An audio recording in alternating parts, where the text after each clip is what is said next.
The ego oscillates between one of two sides, either superiority, and that's what we think of as someone who's really egotistical or arrogant and not humble. But then the other side is inferior. And that's the side I have to work on more. We're getting ready to close out this year and pivot from wood snake to fire horse. Some traditions believe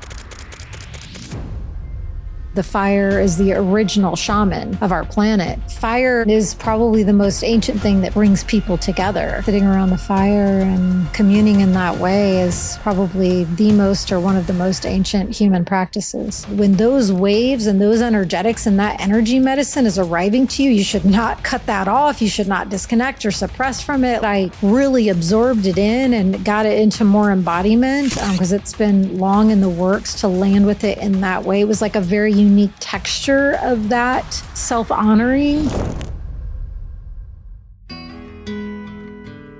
Hello, Luke Carlson Storey. Welcome to your show, The Lifestylist. Episode 637. And I wanted to begin by congratulating you. Quite the momentous occasion after years in total, if you can figure in the proposal and other aspects of your book journey. After years of working on it, you have officially turned in.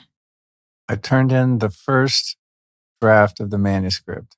So essentially, which is like the 10th draft of the book. Right. For me. And for those new or unaware of the book world, you've gotten your book quote unquote completed in one sense. Yes, it's going to your editor and your publisher, and they're going to do edits and you're going to tweak and you have to design the cover and there's lots of steps to go. However, you've written the book. Yep. The bulk of it is done. Oh my good Lord. I have never, ever worked so hard on something, especially for that long in my entire life. And I put in some work. Yeah, you're a hard worker. You definitely have that ingrained in your constitution and your character. Like when you got to put your nose to the grindstone, I think, as they say, you do it. And yet, I also have never witnessed you work harder on anything before. And it requires such discipline. And you did it day in, day out, oftentimes 7 days a week. For months and months and months and months on end. We were talking the other day, like if you had logged hours, we never did the math, but if you multiplied the average hours per day times days, weeks, months, If I was getting paid by the hour, it'd probably be like 5 cents an hour. Yeah, well, that's the interesting thing. I mean, I'm not in the book writing game to make money anyway, but yeah, it did occur to me at many times. I thought, wow, if all of this time and energy was going into something else, I wonder what that would look like. I feel like I could have launched 3 companies or who knows what. But thank you for your patience throughout the process, yes. Because there wasn't a lot of husband available, especially in this last stretch. Yeah. I really appreciate your patience and resisting coming in my office. I'm sure you wanted to come in many more times than you did. So I appreciate your understanding. And thankfully, you wrote your own book. For those listening, Alyson has an incredible book and card deck called Animal Power. And when we became a couple and she moved in to my house in Laurel Canyon in Los Angeles, she was at the beginning of drafting her book. And so the weekend I moved in was the same weekend I got my book deal and signed the contract. Yeah. The very same weekend. Yeah. So I got to see what that's like from the other side. But for anyone that's written a book, it's like, I'm sure it's a very personal and unique experience for everyone that does it. But it does help it helped me to see what you went through, and that it's, if you want to write it yourself and not work with a ghostwriter or something, if you're actually writing it, I saw the level of commitment that was required watching you do it. So it's good for me to know that going in, but also good for you to know, like, where is this guy? Like, I'm literally in my office for hours and hours and hours every single day for months. and Well, months. that's what I said a number of times. I was so grateful that I'm also an author and I have gone through it because I mean, we'll never know. I'll never know what it would have felt like had I not gone through it myself, but I would guess it would have been more challenging. Maybe. I mean, maybe not, but yeah, thank you for thanking me. You're welcome. It was an honor. And, yeah, it was for a very, very significantly long amount of time. I needed to be totally fine with our dynamic being very different, and I get it and I got it. And I'm sure I'll write more books and more decks and you'll need to return the favor again to me and so forth. But yeah, different things that would normally have more involvement or placement within a marriage, there was no space for some of those things, like, Yeah. More romantic, whatever, or it Not a lot just, of date nights happening. yeah, yeah, it was, yeah. And even when, there was also some, not buffering, that's not the right word to use, but like gatekeeping a little bit, like when we'd get invited a lot to a lot of things, like I've had to explain countless times, like it's a no go. And yes, of course I went to things on my own quite a lot. While you were writing, I would go to our friend gatherings, and after a number of months, our friend group got very accustomed. In the beginning, they would, "Where's Luke? Where's Luke? Where's Luke?" And then after, like, I don't know how many months in, they would ask how you're doing, but it became a given that they would know that you were in the office writing while I was at the potluck or the ceremony or whatever. But yeah, I had to just let people know, like, look, it's like invites are just really off the table if you're wanting us as a marital unit to join or him, like it's not happening. So, Well, that's one of the greatest ironies I'm not, I have to remind myself, you're not done. You got to break for a few weeks while it gets looked over. But, writing about loneliness and connection. that's so funny. I mean, You're by yourself in your office and I sequestered. think at one point I wrote in the book, is that it's not lost on me that I'm writing a book about loneliness, and writing is in and of itself. I mean, even if you are chatting with editors or I take breaks and come hang out with you, I guess it depends on the nature of the book. This one was just, it was so deeply personal and went to places that were not that comfortable.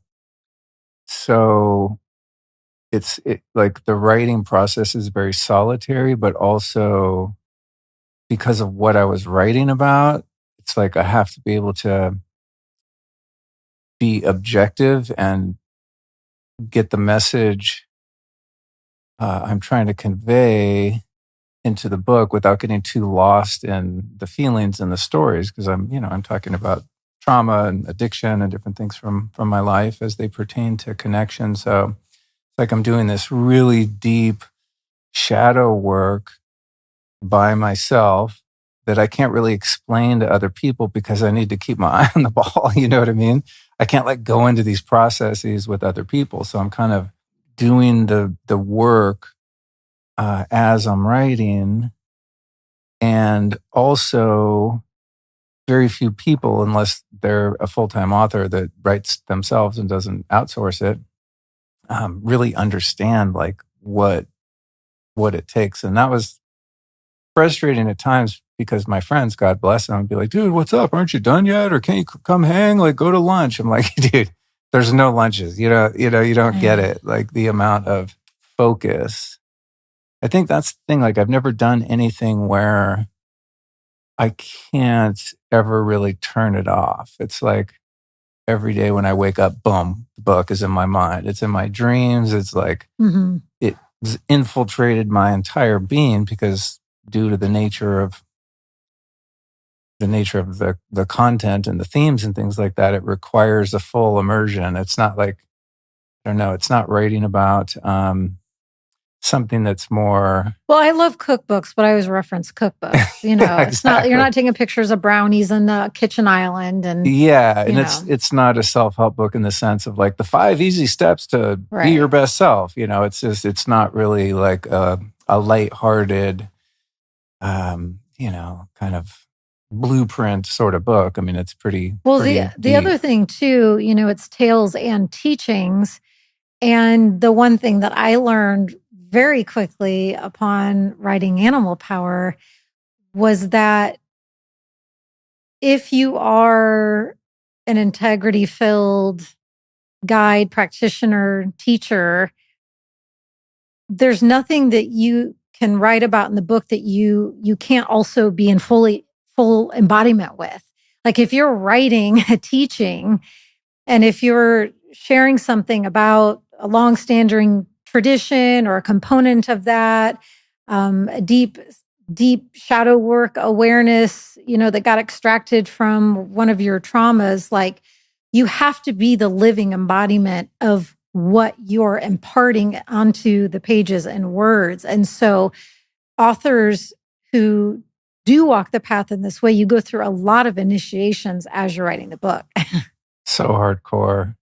Yeah, I think it's the way I've looked at it is it's like writing from a place more so than writing about a place or a thing, if that makes sense.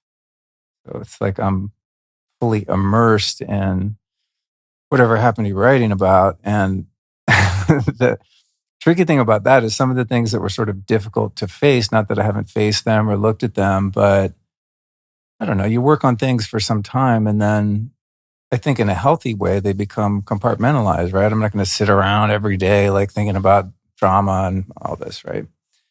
But then time would go by and then I'd have to go back into a section to do different phases of editing and then I'd like be back in that loop again. I'm like, oh God, I got to go back to chapter 2. That one's gnarly, you know? So it's like kind of refacing those things over and over again. So by default, I think I was very much in the experience that I was writing about in a very personal and vulnerable way. And probably would have been easier on that front had my dad not died, like when I was literally halfway done with the book or a little over halfway.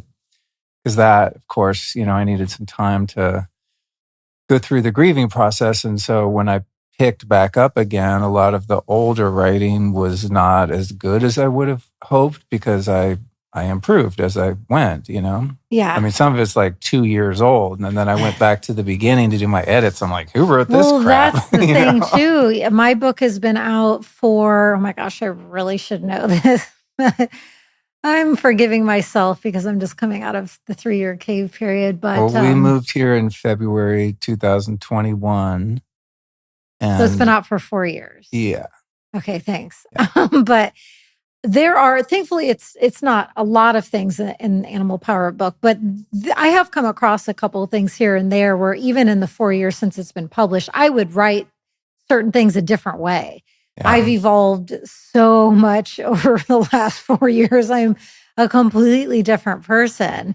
And so I still love the book wholeheartedly. And I still stand in alignment with it. However, there's certain, like, you know, in the animal medicine messages where like the animal is talking and giving you tips or things to do, there's certain ways that I would maybe write some of those differently now where I'm like, oh, my thoughts about the moon. I'm like, I don't know if I'm like as into the moon now as I was when I was writing it. And so there's different rituals, you know, with certain animals you work with on the full moon or whatever. And I don't know if I would do that. So anyways, but one thing that pinged in when you were just talking about your last point was we also celebrated our wedding anniversary on the same day this month that you turned in your first draft of your manuscript. Amazing. So again, it's so uncanny though, like the timing. Also, when we were in Nevada City,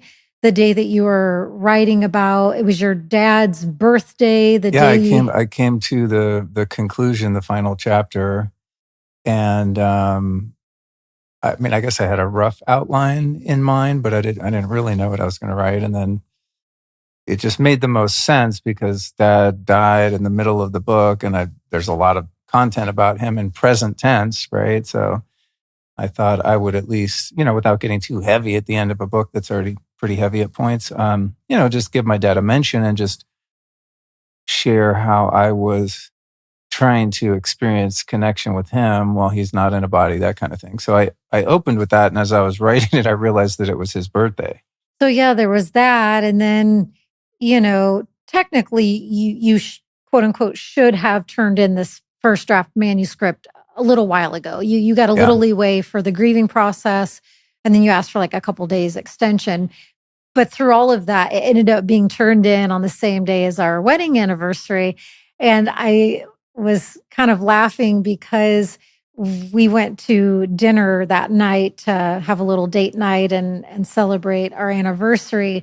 And I didn't say anything to you at the time, but it was so funny to me that we were having our own date night, right? And because you had just turned the book in, I'm sure it was maybe on your conscience a little bit. You were like, oh yeah, I did want to let you know that in the book, I talked about A, B, and C. I don't know if you want me to give it away, but probably not. Okay.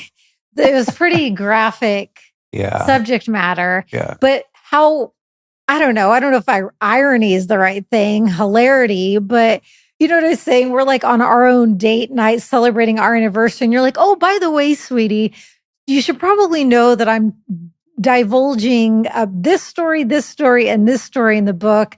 Won't give it away, but very graphic in nature, very sexual in nature. And so on our anniversary date night, you're telling me these stories.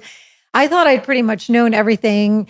And I was not surprised by these stories because of other stories I've known, but still some of it was new, and I was curious about some of the details. So I just thought it was hilarious that we were talking about that on our date night. That's funny. I didn't even put that together. I knew you didn't. Yeah, I was so absorbed in my process, but I can see your point. Just you know what I mean? Yeah. So that wouldn't have been the best decorum had I.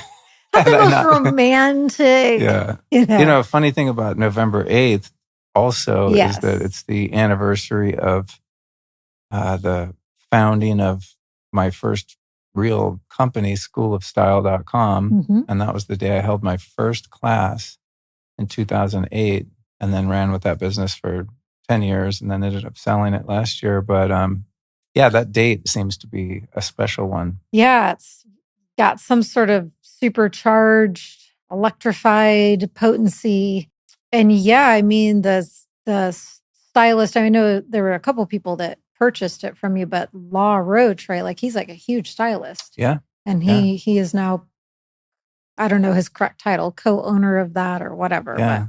But it's really cool to see, the legacy of something carry on in an even better way than I could have ever done or cared to do. Yeah, so, got revitalized. It's a blessing. I mean, you work on something for a really long time. I don't know. I mean, it hasn't happened for me because I've not built, a bunch of companies. I'm not one of those serial entrepreneur guys, but I imagine it's a bummer if you put a lot of time and energy into something for a number of years, and then for whatever reason, you just want to move on and you just kind of have to let it die on the vine and just evaporate. That'd be a bummer. So it feels good to be able to, I get their emails and stuff, just to see that they're successful feels really good.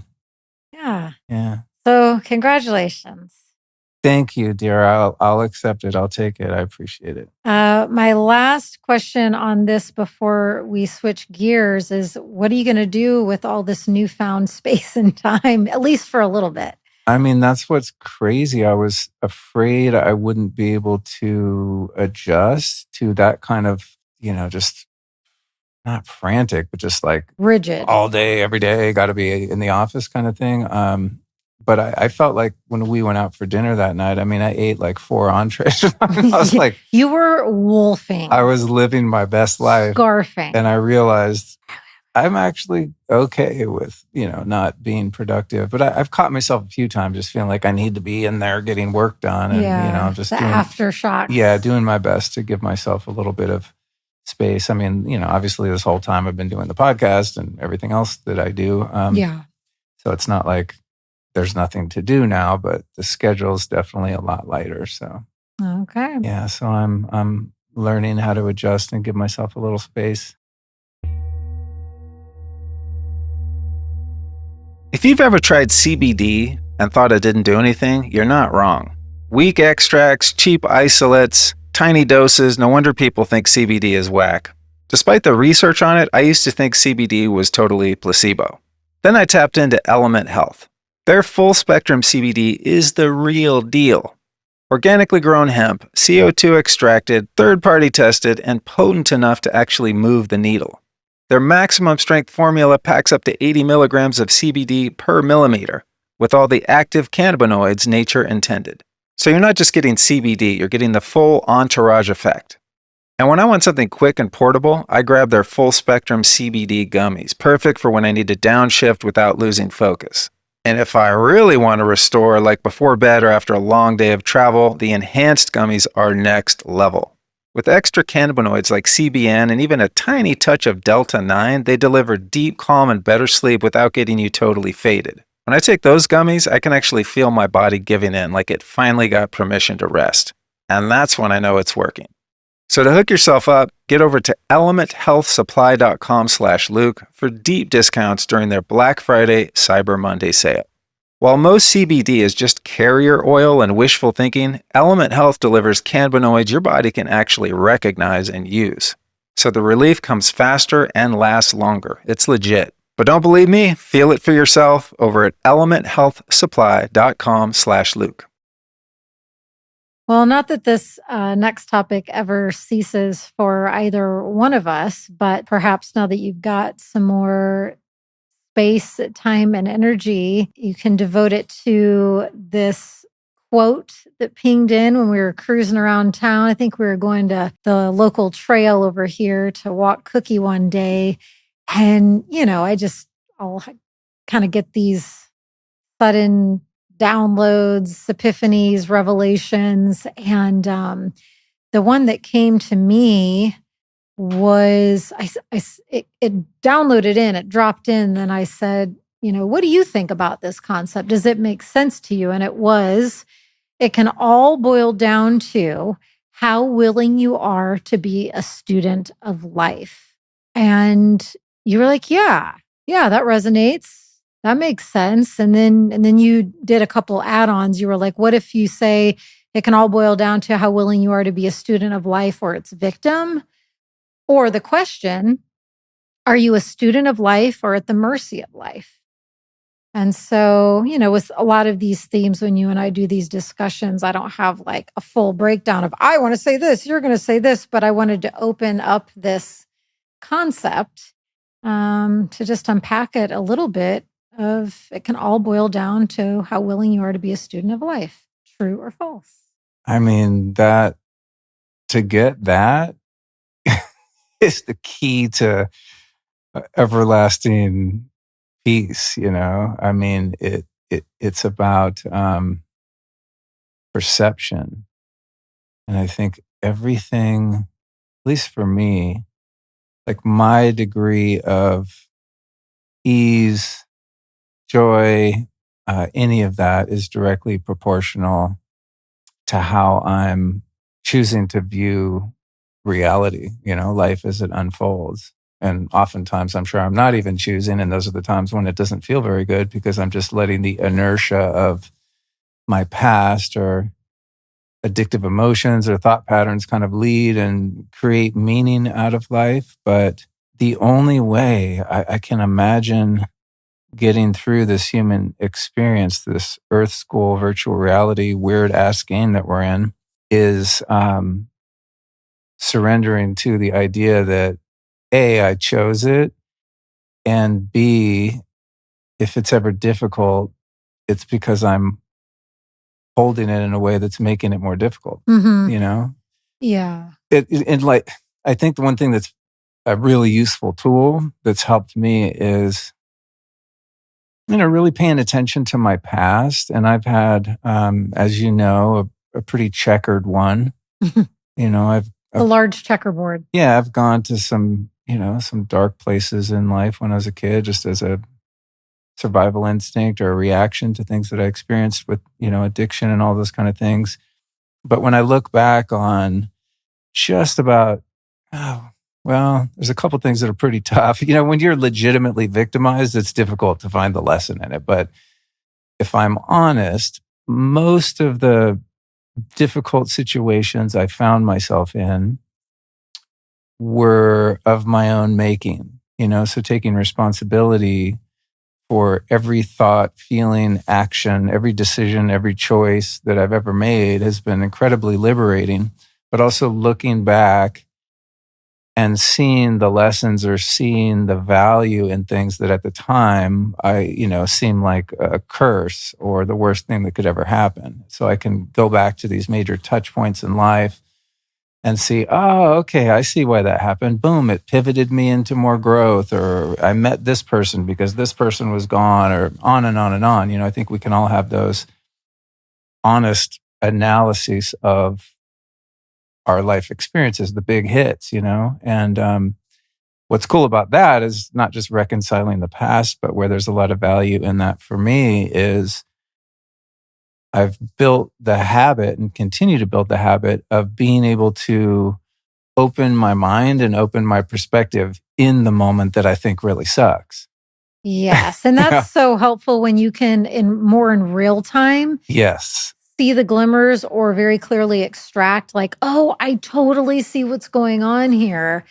Boy, is that supportive when something's uncomfortable. Yeah, like if I don't get my way, right? I have something planned, I'm waiting on a delivery and then I want to go do this thing, or trying to take a trip and the dates conflict or whatever. My dad dying. It can be little things, big things. But it's like when I witness the mind starting to judge that as a negative outcome, over the years, I've gotten faster at like nipping that, like, nice try. We're not going to judge this because we don't know the whole story yet. And I'm waiting for the story to unfold. So it's like, it's a practice of micro surrenders all the time of my expectations, my attachments. It's just like letting go constantly. But what makes that easier is looking at the past when I can go, dude, I can name 100 times when I thought, it was the end of my life, the worst thing that could ever happen. Yeah. And then some time goes by and in hindsight, you get the wisdom to see it happen for a reason, as corny as that sounds. So in the day-to-day life right now, I'm pretty good at pivoting when things change. I'm pretty adaptable to shit going haywire because I just know that I don't know what it means. I who am I to say like how God ordered the universe? I don't know what's going on. Yeah, and it's helpful for me to remind myself, like I really do believe in soul contracts, and I really have a pretty vivid recollection of tuning in by myself and also sitting with some of my, colleagues, guides, ascended masters before I came in this lifetime, kind of devising some plans, right? And so that's helpful for me to remember too, like, and sometimes when people ask me about, my path to knowing I'm an oracle or embarking on the shamanic path, it's like, well, do you want like the grand scale answer is that it was always a part of the plan? Or do you want to know like when the veil lifted for me once I incarnated? Because there is always that kind of biggest picture, biggest zoom out soul contract aspect of it as well. I have a lot more I want to say about this, but I'm noticing you're deflating a bit. So I just wanted you aware you're really going down in size here. That happens sometimes. Okay. Yeah, it's normal. No need for alarm. Okay, because I'm absorbing. Okay, got it.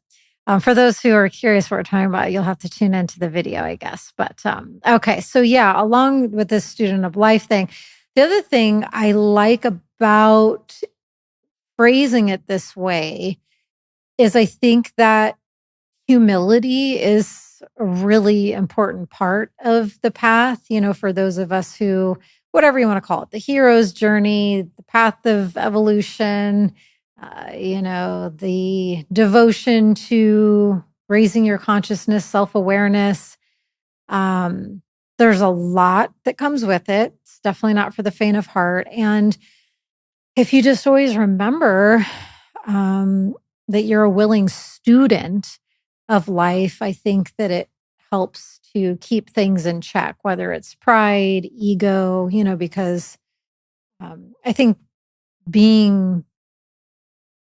having humility and remaining pretty humbled is an important part. I also am a huge believer, in also celebrating your greatness too. I mean, just yesterday I went into your office and I was just like, oh my gosh, I've never been more excited to be me.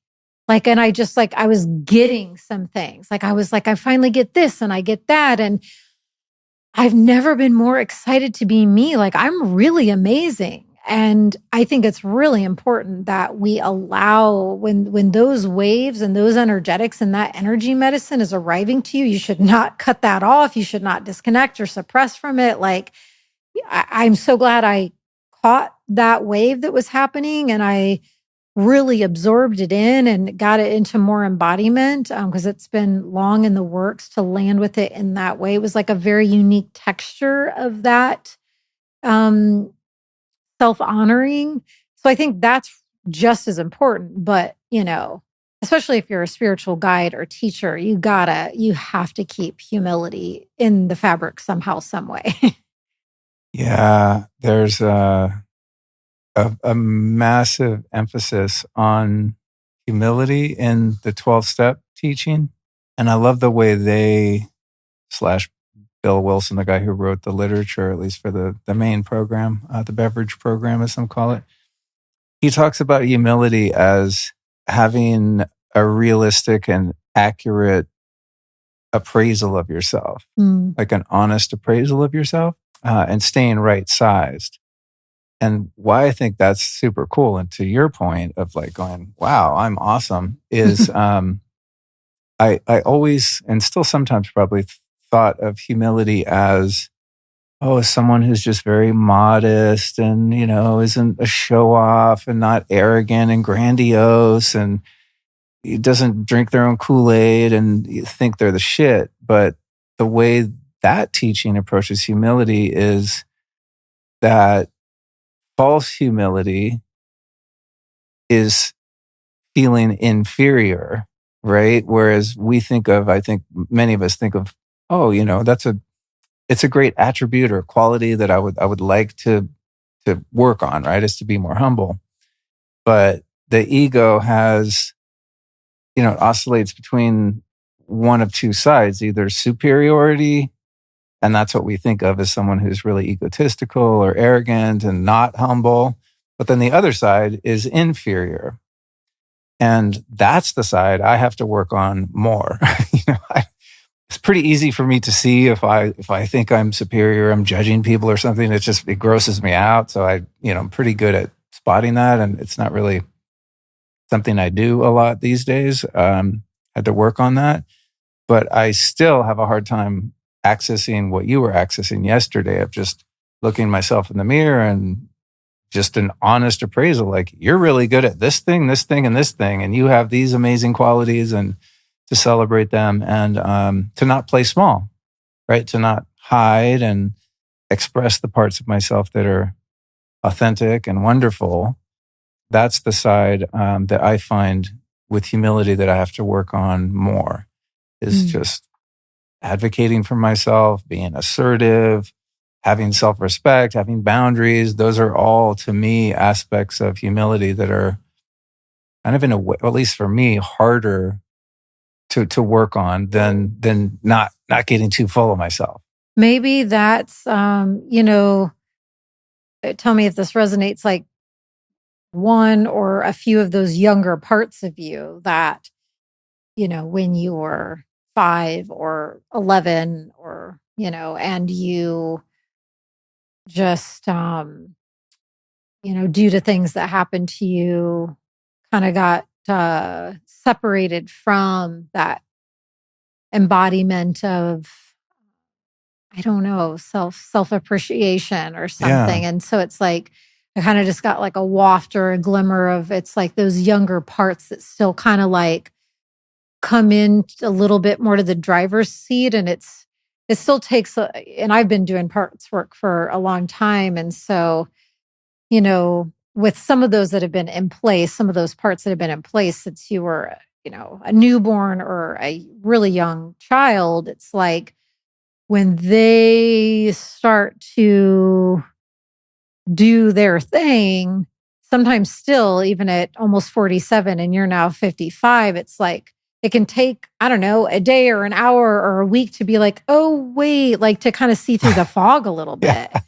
Just like I'm not, that was back when I was 5 weeks old. Like, you know, let's reconstitute the parts positions here. The programming is deep, man. It's difficult to overcome. And going back to your axiom of seeing life as a teacher or seeing yourself as a victim, however, you know, there's a few ways we phrase that, but it's like I could look at the things that I experienced early in life that destroyed my self-esteem or my capacity to build self-esteem in a healthy sense, a balanced self-esteem, like authentically, not an egoic inflation.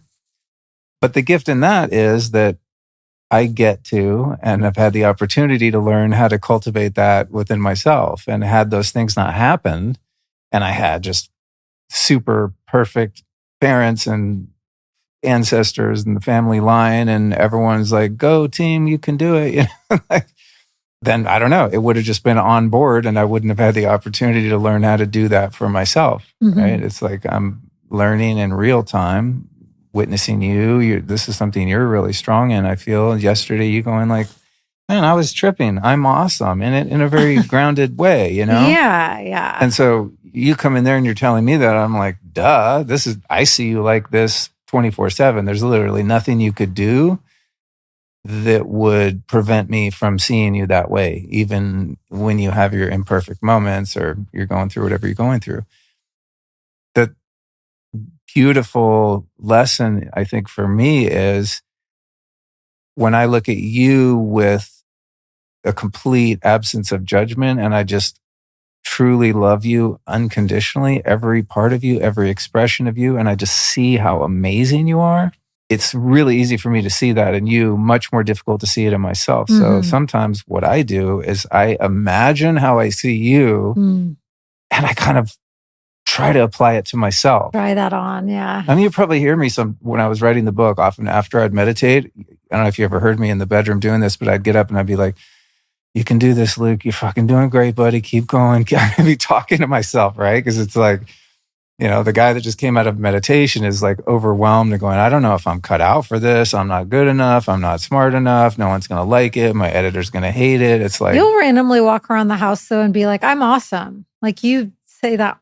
I'm working on it. Yeah. You know? But one really powerful tool for me is to just imagine, or, you know, like how I see you, but also transposing myself into your perspective of how you see me, because I know you love me and all of my messiness and imperfection and amazingness and all the things, right? You're not looking at me like, well, I love this part, but not that part. And if he was a little more like this, I could love him more. It's just full, you know, we blew the dam. The river of love is flowing 100%. There's nothing blocking it.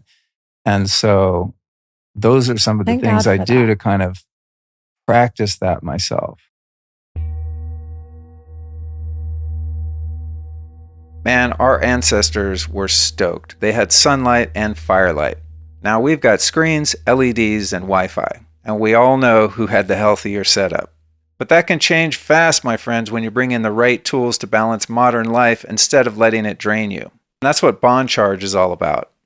From circadian-friendly lighting to red light tech that restores your skin and energy, Bond Charge helps you harmonize with your environment again. Their full-spectrum bulbs shift with the day to keep you aligned with nature's rhythm, and their motion sensor nightlight gives you gentle, warm illumination exactly when you need it, without the harsh blue light or flicker. Now, I always travel with their red lights, and it is a game changer in hotels and rentals that have trash lighting.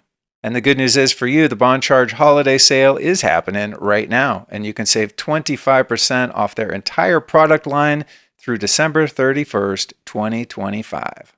To get in on that, all you do is head over to bondcharge.com, and that discount will be automatically applied to your order.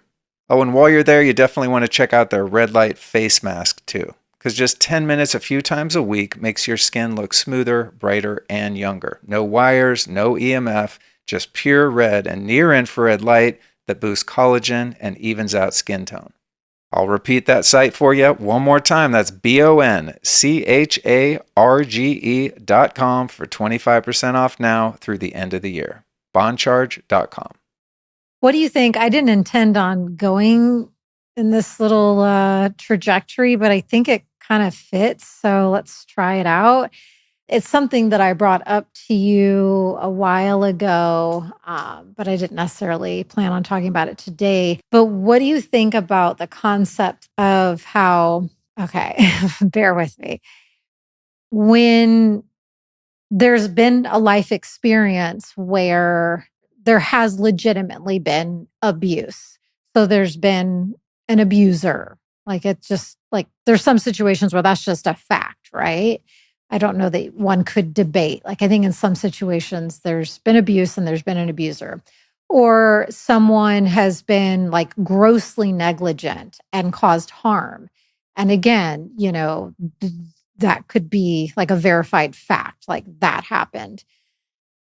And then you can choose, right, to be a victim to those circumstances. And, maybe you end up living a life of hardship. And again, I see big picture and things. Maybe that's just what the person signed up for when they incarnated. I'm not good, bad, right, wrong judging. I'm just saying like that's a choice.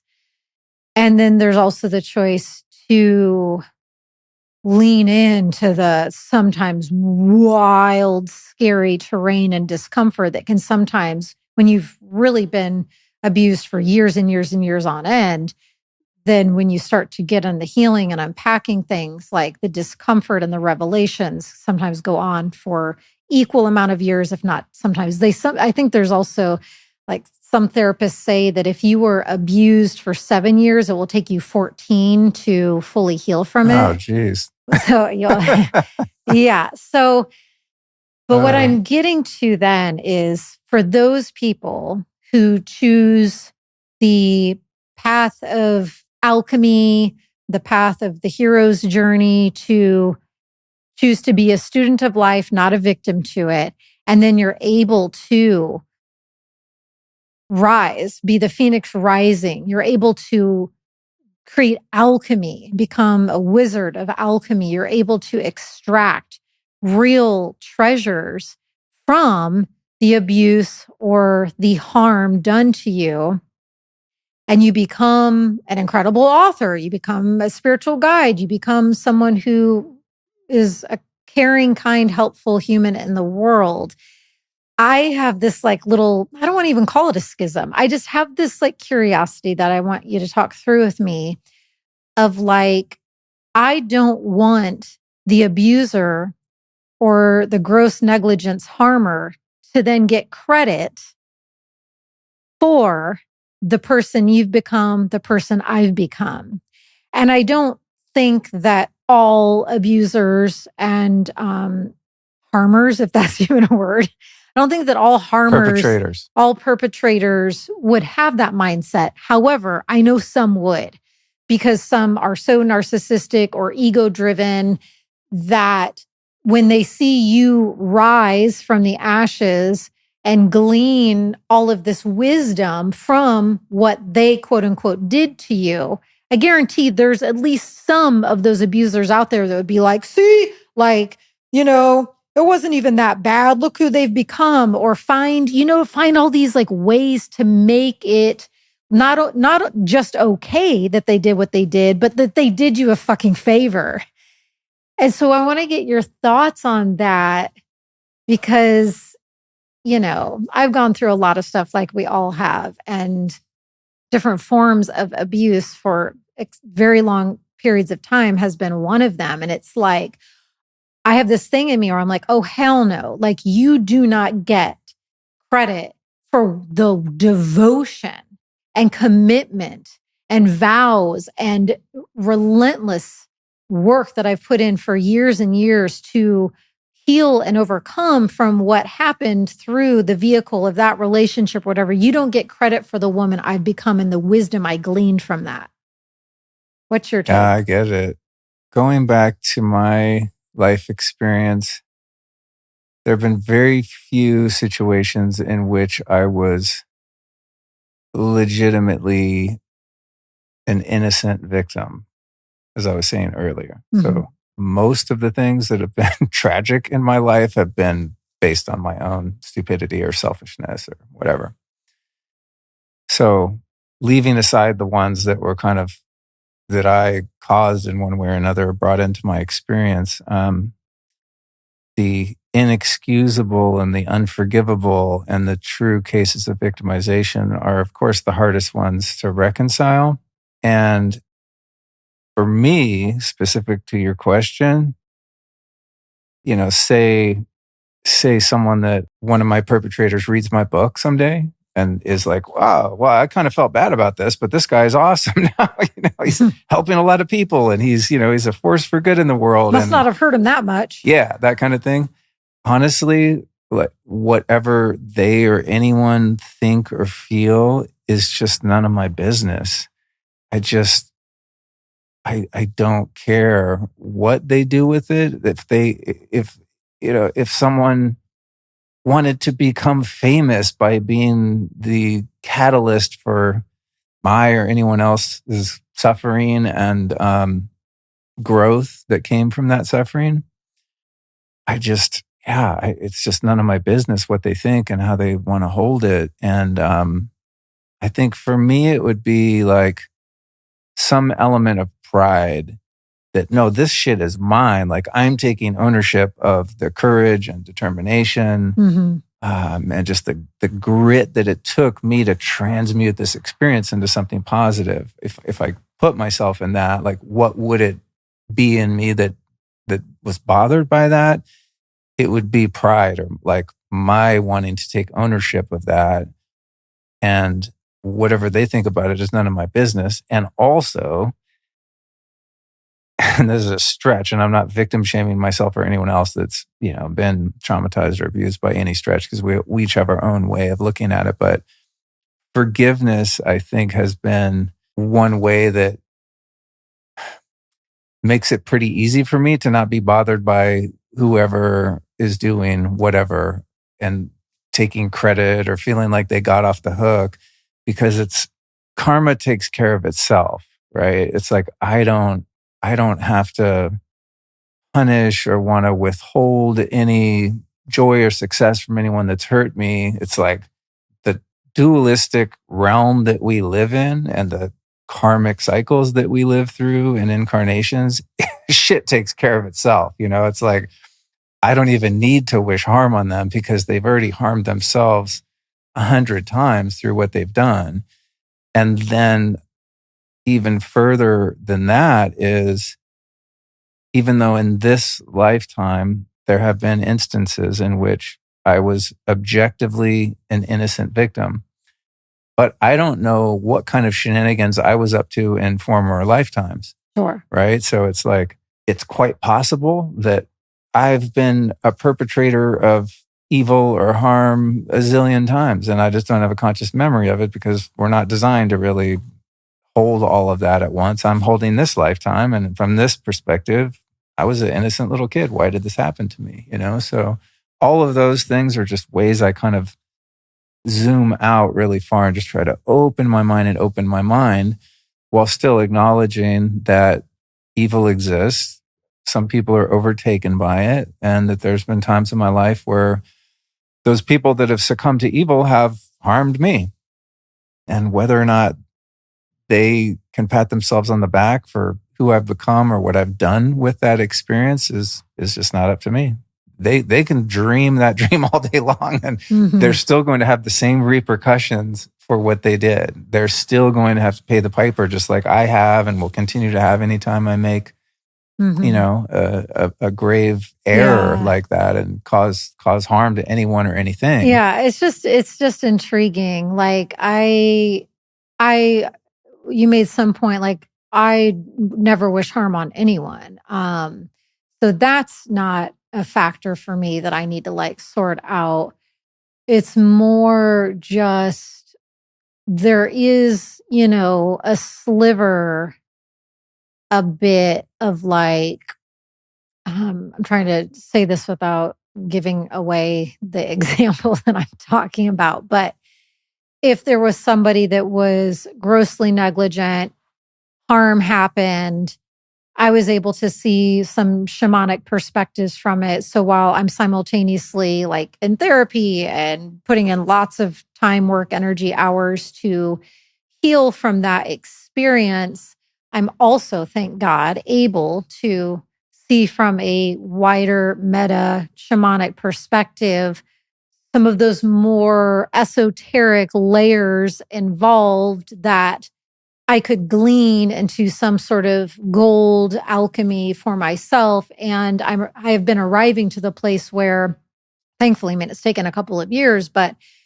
where in the scales of balance, like maybe I'm not fully healed from that experience, but majority, I would say, healed. And I'm now more in alignment and embodiment with the lightning rights that came from that, or my oracle channel, you know, coming fully online, and the conductiveness of and the purity of my channels are now on a whole other level, and my ultra sensitivity is now on a whole other level. And that's taken some learning, but that's also a quote unquote gift. And it's just, yeah, it's like there is, it's not a big part, but there is a small part that's just like, I would have a small issue with the person who was negligent in that happening being like, see, you know, like I knew it all along. This thing that I created or this thing that happened, like it was always going to be good for her. And I could see the potential for that mindset being there. And I don't like that. Yeah, I get it. I mean, and I don't wish harm on anyone. Of course you don't. Forgiveness is a lot more challenging when there hasn't been accountability on the other side, or acknowledgement, or any kind of restitution. That's right? A big part of it. That's a bitch. That's where when someone humbles themselves before you and says, "Hey, man, about that thing, I know that was wrong, and I'm really sorry, and I'm going to do my best not to do that again." Not just a verbal sorry, but you feel it in their bones that they get it. They have an earnest regret, and they feel your pain around it. And they're able to humble themselves. Yeah, it's much easier to forgive than someone who just flat out denies it. You know, narcissism, that this kind of thing where someone doesn't acknowledge it, doesn't take responsibility. Ego overriding. Doesn't make amends, and makes no efforts at restitution. I mean, it's much more difficult to forgive and let it go, or get caught up in, oh, God damn it, I don't want them taking credit for this. Yeah, that's it. But there's a one level above that I've looked at, and I don't know that I'm aware that anyone's like, oh, Luke, you know, he learned that from me because I fucked him over. I don't know that that's happened, but it's like in the big theater of consciousness, in a way, I can even give credit to that perpetrator, not them, but them as an expression of consciousness. That consciousness playing the role. Yeah, right. They're playing an archetype. They're playing a role, and consciousness had us intersect at the exact right moment where, you know, their wounds and my wounds matched up, and it created this shitstorm of pain. That's how it happened, but like still. No, I'm not denying the human part. And I'm also not claiming that, you know, I have this figured out, but these are just ways I think about it. I'm so glad you brought that in, because I don't know that I had like put the dart on the bulletin or on the dartboard, like exactly at that piece. I think that is the piece that leaves that lingering thing.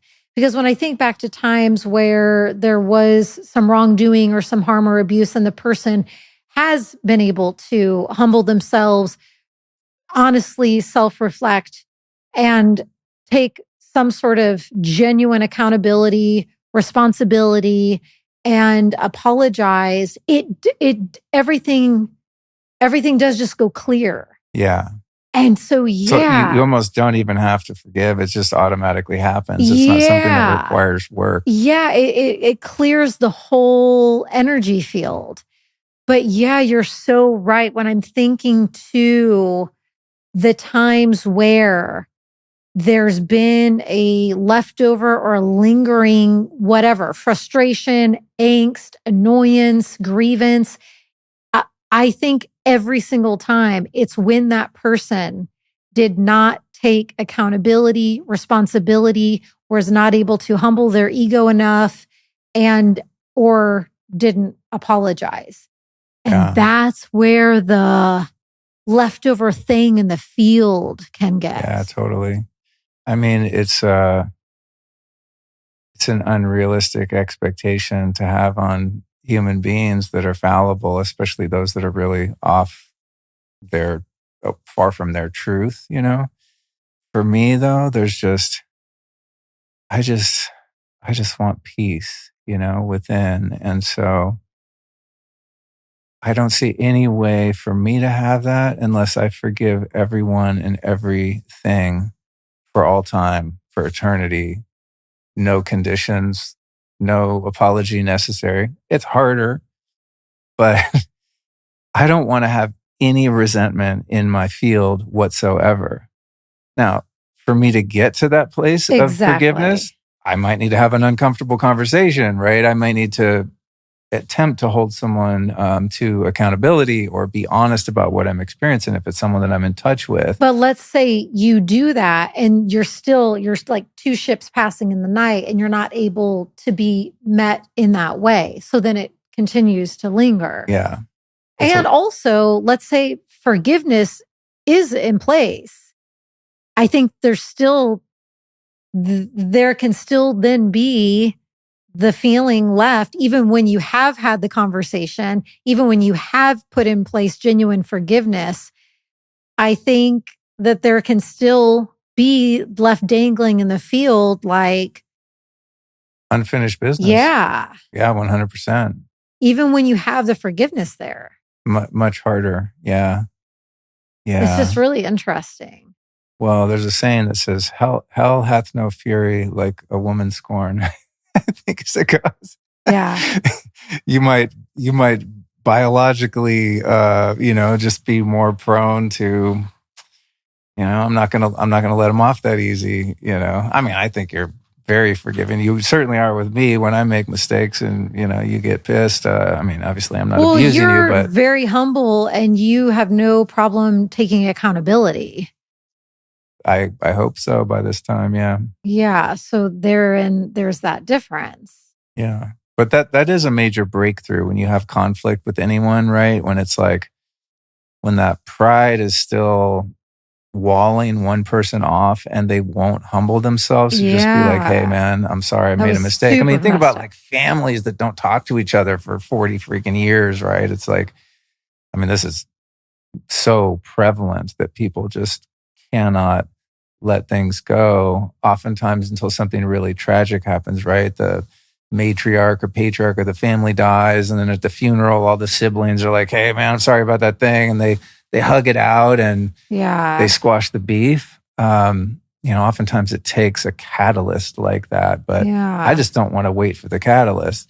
That said, there's a lot of people that I've forgiven that I will never, ever talk to ever again and want absolutely nothing to do with them whatsoever, So it's like my kind of forgiveness, depending on the nature of the mistake or harm that's been caused, what makes it possible for me to forgive is knowing like you are 100% out forever, but I hold no hate in my heart for you. I still, have unconditional love from way far away. They're on like the very outskirts, the rural district of my boundary line, right? They're like way out there, maybe in another continent, and that's been necessary for me in order to forgive some people. It's like I can't keep on the merry-go-round with someone who's harming me. Sure. And Well, trying that's to forgive my last them. question in this is like, because over the last, 5-ish years, I've put in a lot of work and investigation around anger, resentment, frustration, rumination, all those things. It's like, so my last question for you, and then we'll switch gears and go to something lighter so everyone gets a little breather and a break. But how that thing of going round and around, though, depending upon the circumstance, the central nervous system, like what happened, it's like sometimes even when the person doesn't want to be going round and round with that resentment energetic, like sometimes, oh, she's getting a wheezy. I might need to help her. Sometimes that just happens. So what tools or what have you found that has helped you really, truly get off that resentment merry-go-round? Yeah. I mean, it's the same with any kind of thought pattern that's got some emotional charge behind it. The way that would manifest for me is there's an unnamed sensation in my body that feels uncomfortable. And then the mind starts to try to create meaning of it or create narratives around it. Or analyze. Yeah, analyze. It's like the mind jumps in second position, riding shotgun to the sensations of the body that are unpleasant. The mind thinks that if it pours enough mental energy and analytics into that feeling, it's going to figure out how to stop the feeling from existing. So it's like the mind is this protector that comes in and creates this conspiracy, like your pin in the board, right? With all the rubber bands going back and forth, connecting all the dots. I mean, that's just like what the mind is designed to do, right? It creates an equation, almost a mathematical equation out of some sort of social dynamic or something that happened because it feels like, or it erroneously believes that if it figures the problem out, then the feeling that I have is going to stop. And so my technique for that is super simple and really hard and takes a lot of practice. But it's just as I'm living my life, working, talking, doing a podcast, whatever I'm doing, there's just a part of my awareness that is observing the shit show of thoughts coming out of my mind. And if one of them is F that person, how dare they? Next time I see them, this is what, I should have said this. If they didn't realize this, they're so unaware of this. Yeah.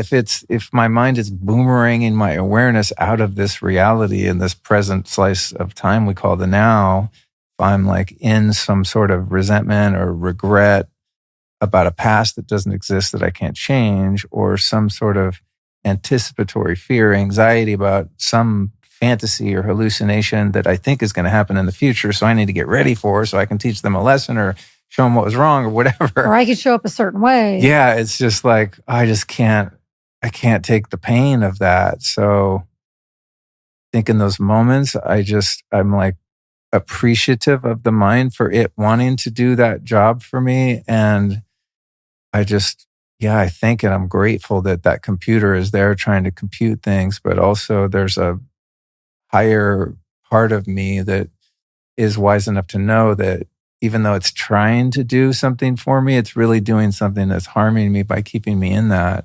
So it's just like a constant surrender when a thought like that comes up and tries to grab on and like get fed by emotional energy. So it's not that you're trying to necessarily get that thought to cease, but you found a way to create enough witness to it that you're not. There's like a gap, right? Where I'm sitting here talking to you, and out of the ethers arises this thought of, you know what? F that guy. It's like when it rises to the surface, it's not that I'm trying to push it away or fight it. I just withdraw my attention and energy from it so that it can't grow. It's like cutting off the oxygen supply to thoughts that don't serve me. Now, if I have like emotional stuff stuck in my nervous system that needs to be processed and I need to go punch something or throw something or freak out or go in my car and scream, like, I'm not talking about bypassing or denying feelings, but the rumination part of it, the self-talking mind that gets caught in that really painful, ceaseless analysis. For me, it's like in the book Sermon on the Mount, Emmett Fox talks about a lot about the mind, and he talks about those thoughts as enemy soldiers on the battlefield. Mm-hmm. And if you allow those soldiers to dig foxholes, they start to multiply and grow, and then you can't get them out. And that's the story of my life and why I felt the need to anesthetize myself for so long, because my mind was just so tortured. I could not stop thinking about things that hurt me at all, you know? So, and I don't, I choose not to remedy that problem now by just turning my mind off with chemicals. But it's like, well, how can I do that on the natch? And for me, it's just like, it's like hot potato. You throw that fucking resentment at me, I'm like, I ain't catching it. Yeah. It's not worth it. Whatever juice I'm going to get out of that, of being right and like, it's just not worth it. There's no payoff. Mm-hmm. Yeah. Amen. Yeah. Being an entrepreneur comes with a lot of freedom, but it also means you're always on. And being always on totally sucks for sleep. You know, that mental loop, one last email, tomorrow's to-do list, all that noise used to really keep me from winding down night after night.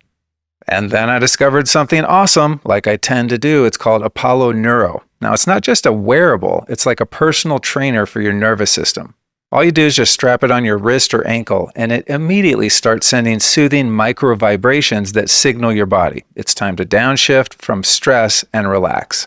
With consistent use, people who use Apollo are seeing crazy results, like 19% more deep sleep, 14% more REM, and an 11% boost in HRV. Going full throttle at work is one thing, and that's fine. But if you want lasting productivity, you need the foundation of deep, consistent sleep. And that right there is exactly what Apollo delivers. For a limited time, you can visit apolloneuro.com/Luke and use the code Luke to get $90 off.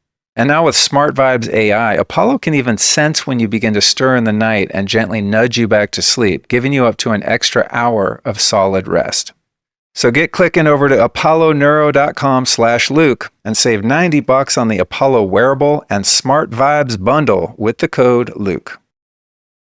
Well, that was a nice conversation. You want to switch gears and do some of Luke's latest discoveries? Let's do that. I thought of something else actually earlier.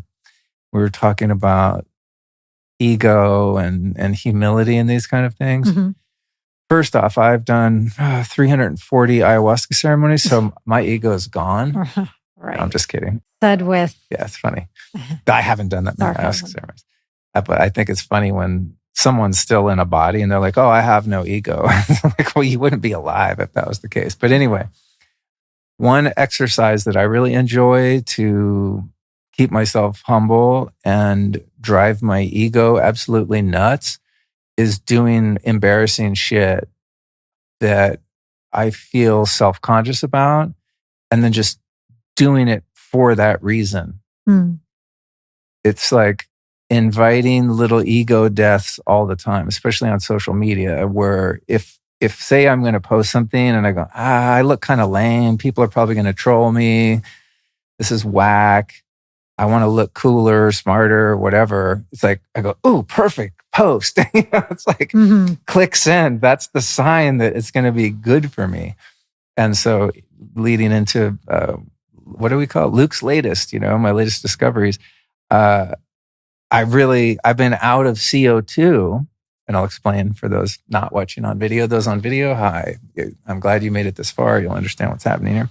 I do the CO2 therapy, through inhaling or by wearing a CO2 suit. And I just didn't have the luxury of driving an hour and a half, but probably 2 hours both ways to go fill up my CO2 tanks at the home brewing store.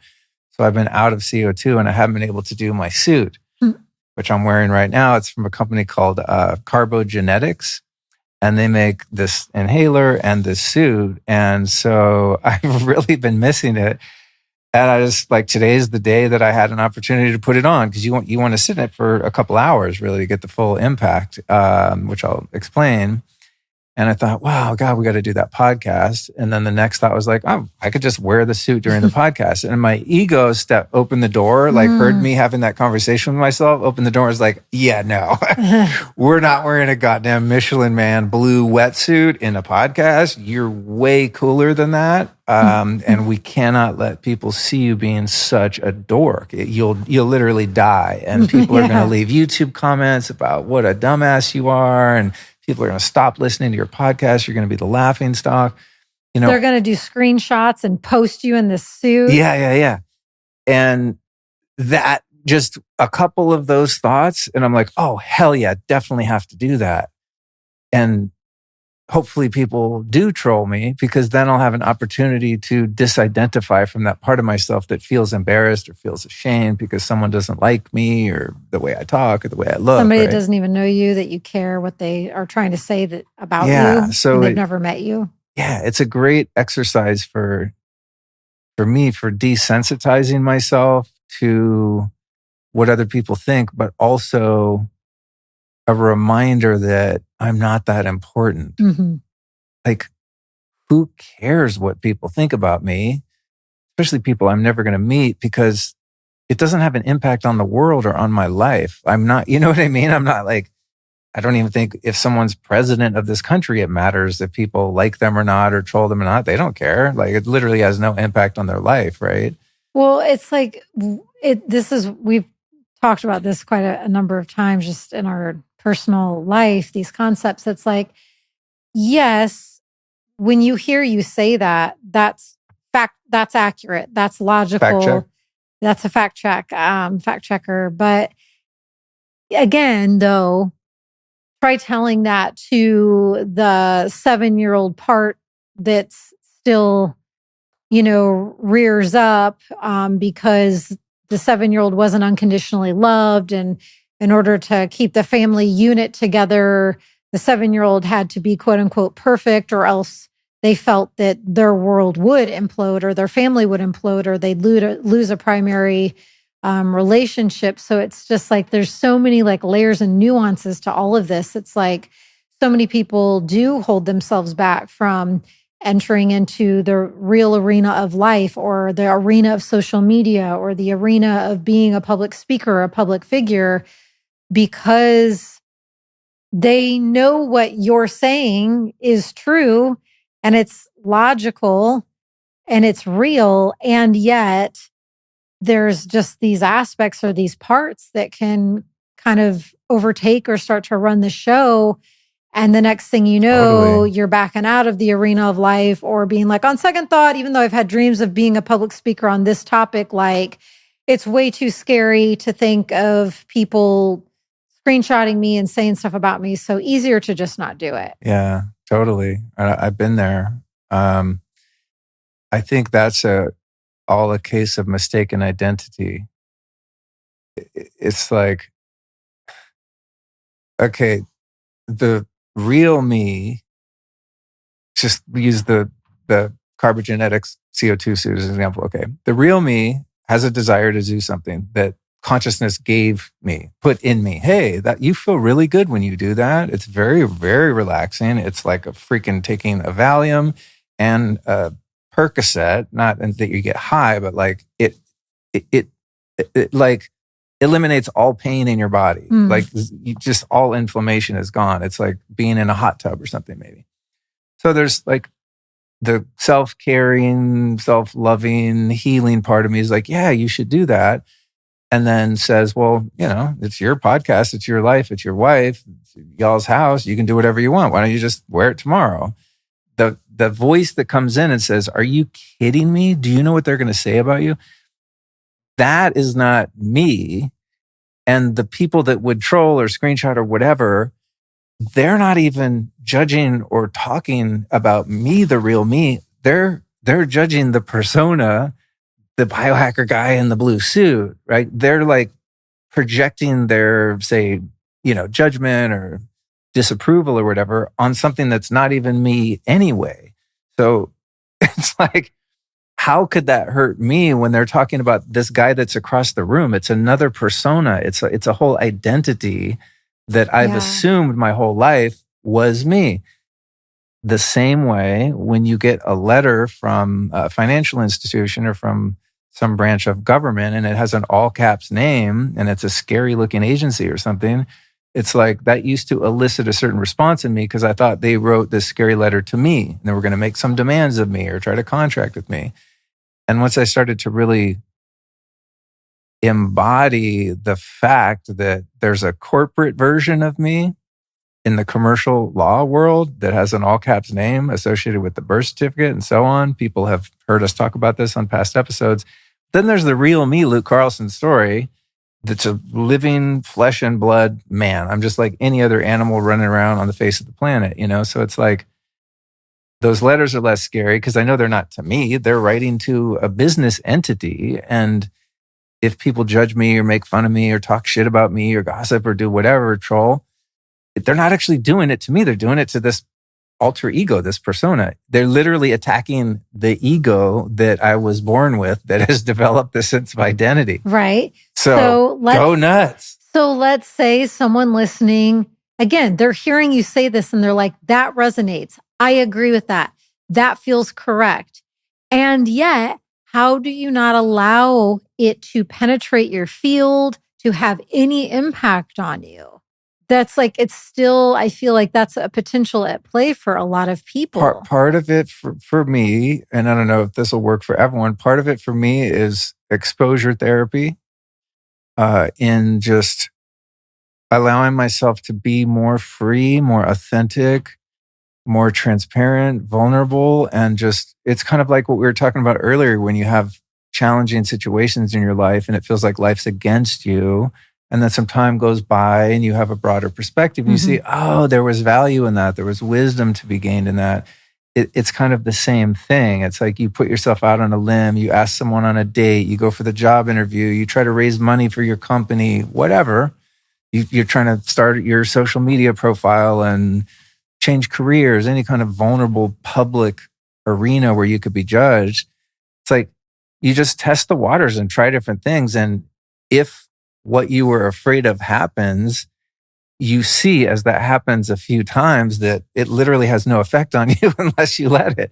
So it's like, I don't know, it's like you're desensitizing yourself to public opinion. And the more I've put myself out there, the less I care how it's received. Not that I don't care that I'm helping people, but that I'm, for those that aren't feeling the Luke Storey experience, it's like, I care less because I've lived through it enough times where it just kind of loses its value and its meaning. I don't get the charge that I might have gotten, say I do a post and there's like a bunch of really negative comments. There would have been a time where I was like, I felt like it was going to kill me. Like, oh my God, I'm over, I'm through, I'm the laughing stock, And then the next day passes and just everyone forgets about it and they move on to trolling someone else and it made no difference. So it's like a process of tracking those for me and desensitizing myself and also just doing things that are super embarrassing sometimes just for the exercise of doing it. Mm-hmm.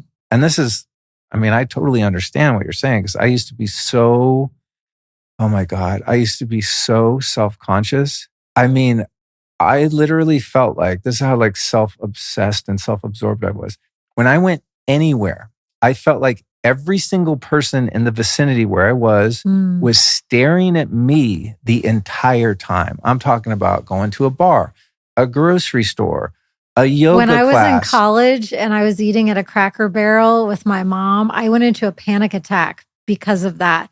I looked up from reading the Cracker Barrel menu. I went to school at the University of Alabama, just for reference for people like, why is she eating at a Cracker Barrel? But, and when I looked up from the menu, I could have sworn that everyone in that main dining hall was like turned and looking at me, and it just like sparked this instantaneous panic attack. I had to like go to the bathroom, try to calm down. I think if I remember correctly, my God, this was 20 whatever years ago. But I think when I got back to the table, I said to my mom that we might have even needed to leave because the panic attack was still there. But I could have sworn that everyone was like turned and staring at me. Yeah. It's like that. Yeah, I think just a really Primal? well, no, like major identification with ego, right? Where Yeah. it's just like the mind that I was talking about before, where there's no gap of awareness or separation between the identity of the ego and the true nature of who and what I really am as one unique expression of consciousness, right? Right. And to your question too, I mean, the exposure therapy kind of thing is real. I mean, that's really been helpful to me. But also, I mean, this is where practices like meditation come in. And for some people, sometimes maybe plant medicines and things where you have a higher perspective on yourself and you can like step outside of yourself and see yourself and your persona and all your games and all the thoughts and all the fucking ego insecurities and grandiosity and all the bullshit that's not you. For me, it controlled me until I was able to get a little bit of distance and go, oh, there's an adult in the room here. Like, I literally don't care if I fail, if I look like a failure, if I'm embarrassed. It's only this temporary body associative, sensory based self that cares because it is the thing that needs to survive because it's not eternal. It makes sense, right? The ego identity's job is to keep the body alive because the ego dies when I leave this body, but I don't die.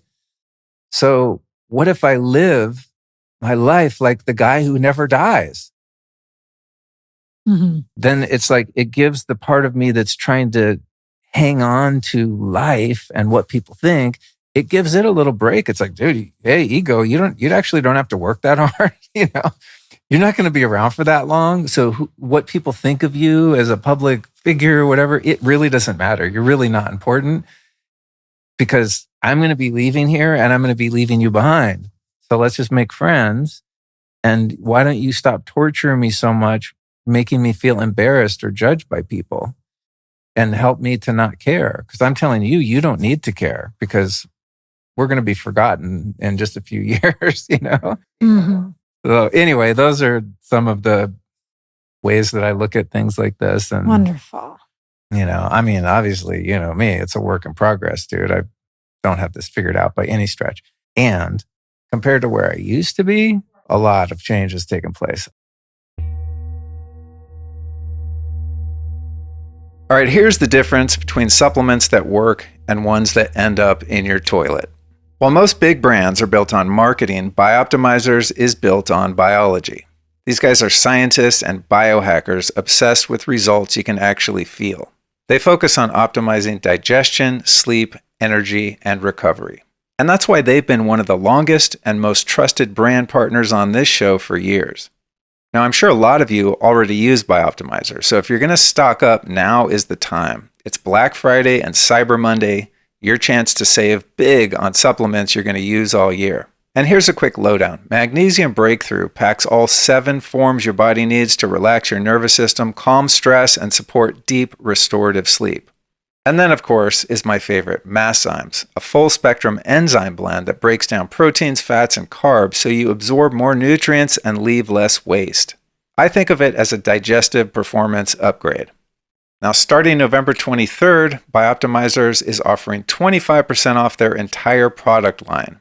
Plus, orders over $250 come with free gifts like oil diffusers and blue light blocking glasses. So head to bioptimizers.com/Luke to save 25%. Oh, and heads up, don't sleep on their probiotic breakthrough. It's a super potent, acid-resistant probiotic that restores microbial balance and supports clean, steady energy all day long. One more time for the kids in back, that's bioptimizers.com/Luke, where you will get 25% off site-wide through December 3rd, 2025. Okay, so couple of my latest, well, not necessarily latest discoveries, but just things that I'm appreciating because this is the questions I get a lot from people who are like, what are you on to lately? What's the latest and greatest?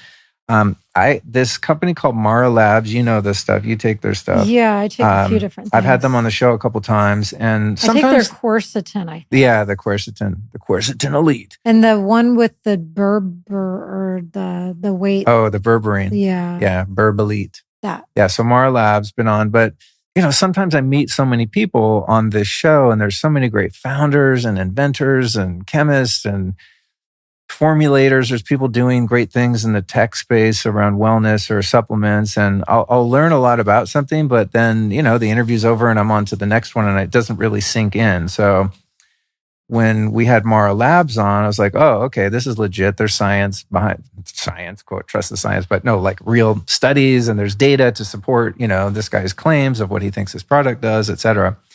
And I take it for a while, and if I see results, then I keep doing it, and then I recommend other people try it too.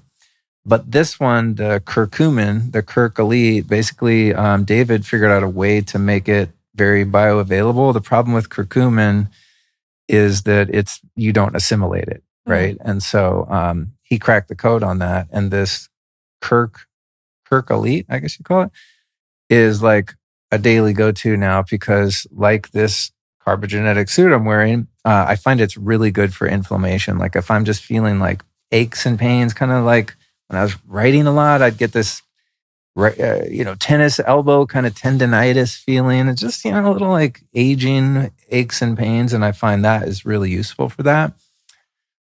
Also, since we're getting in the holiday season, I mean, we have like crates of these little saints in the house. That's the one I like right there, the ginger mule. The one Alyson likes is the ginger mule. Some of them they're mocktails. And so... very potent. Yeah. But some of them really taste like gin and whiskey and stuff, which I personally like. But Alyson, she likes the ginger one. I'll stick with the ginger. But I actually just really like the idea of being able to have a cocktail and have the ritual and not have, the side effects. And she puts, really great reishi extract and different herbs, damiana and things like that. So you do get a little buzz. Like I was shooting the video the other day of the whiskey one. What's it called? Saint Oak, I think it's called. Yeah. And because I was shooting a video, so I kept drinking them. I must have had like 3 or 4 glasses of it. And by no means was I intoxicated at all, but goddamn, I was like, dude, I feel real chill. I felt really good. So is it possible to be intoxicated on herbs? Would that be the right term? Herbs. Right. I mean, ayahuasca's an herb, so yeah, but not on hers. No, I mean, you could drink a case of those and you wouldn't be high.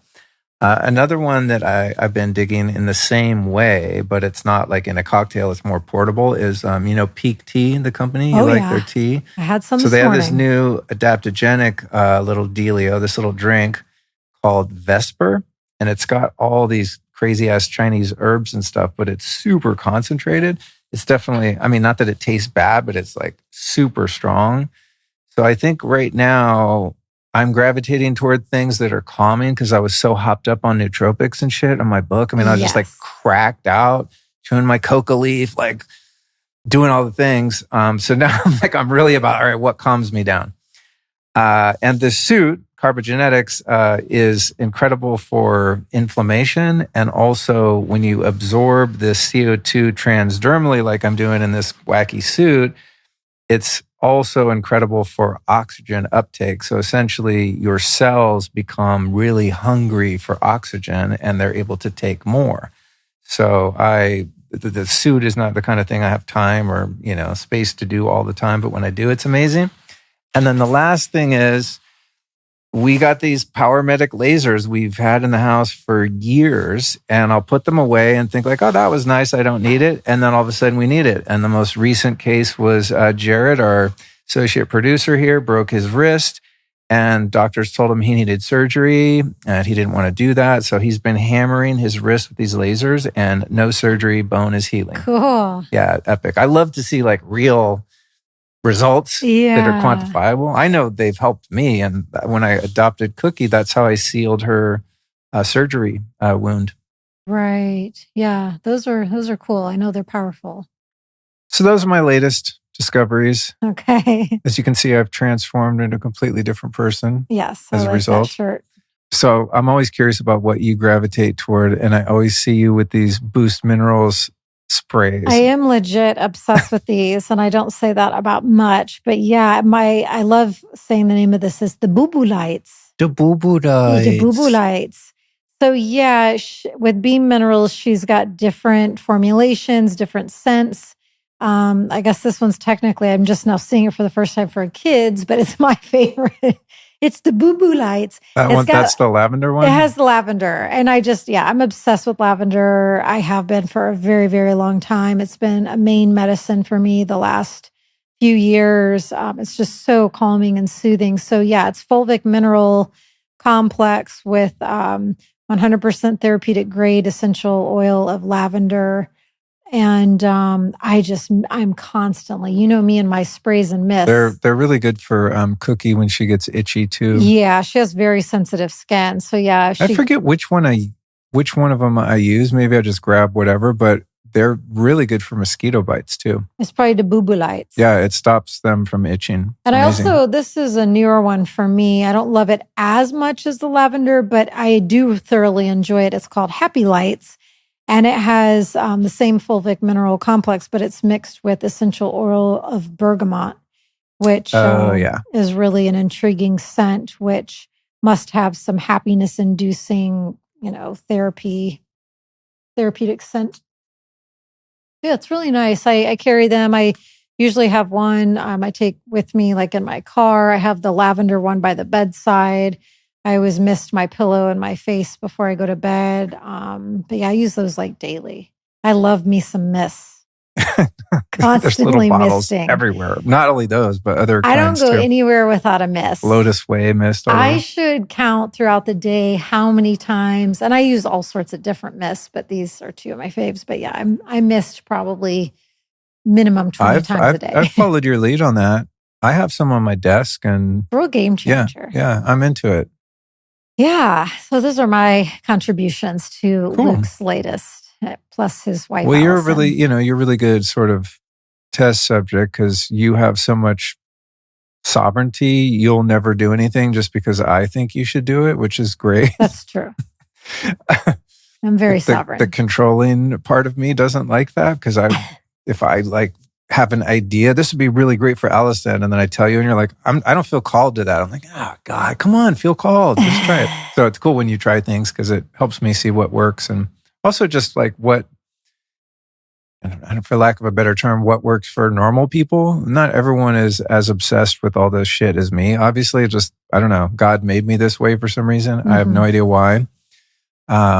But for someone like you that doesn't take tons of supplements, you're not into all this biohacking stuff, it is always fun for me to see what you gravitate toward because that helps me know what might be supportive to other people that listen to the show, follow me on social, that are also just like living their life and don't want to be encumbered by a bunch of stuff. Mm-hmm. I also do like the red light we have on right now. I do genuinely. Oh, the sauna space light. Yeah. Would you plug it in? It is.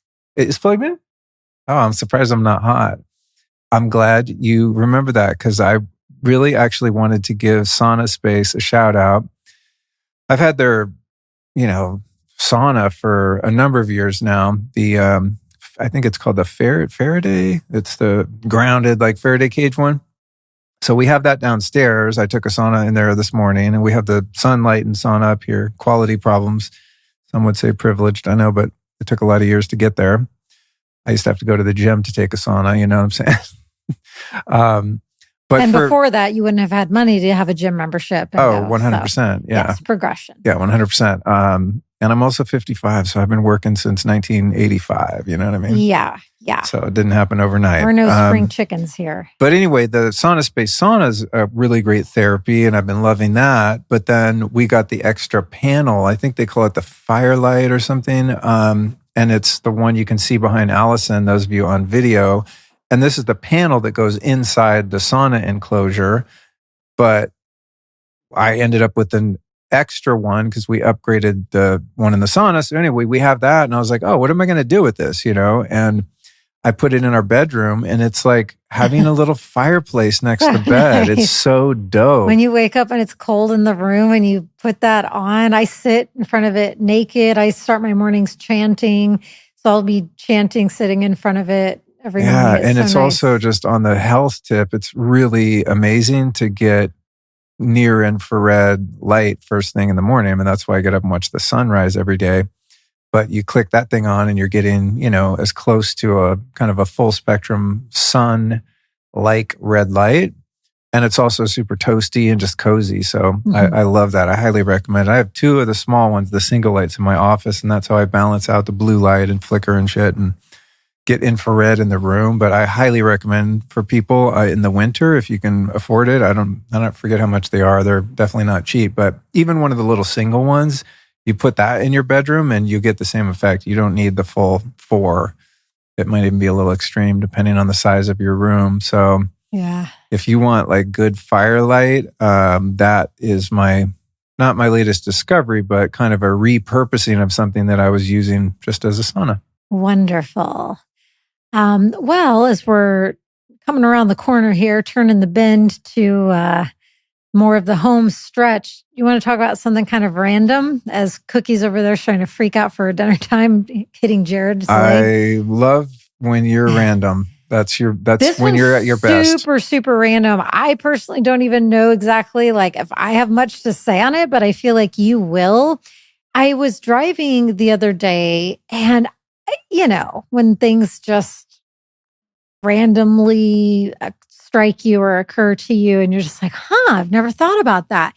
I happened to be behind a truck and his license plate at the top of it said, "In God we trust." Like it was words on the actual license plate, but on the top. So it said, "In God we trust," and then whatever his license plate number was. And I've probably seen, a license plate that has the words "In God we trust" on it, I don't know, hundreds or thousands of times in my life, I would guess, but it just never really struck me for whatever reason until a couple of weeks ago when I saw it. And for some reason, when I read it, I just started to think to myself, it seems like we've gotten as a country so far away from that statement, "In God we trust."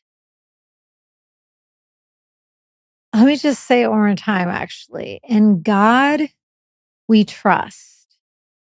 I mean, it's such a powerful, beautiful statement.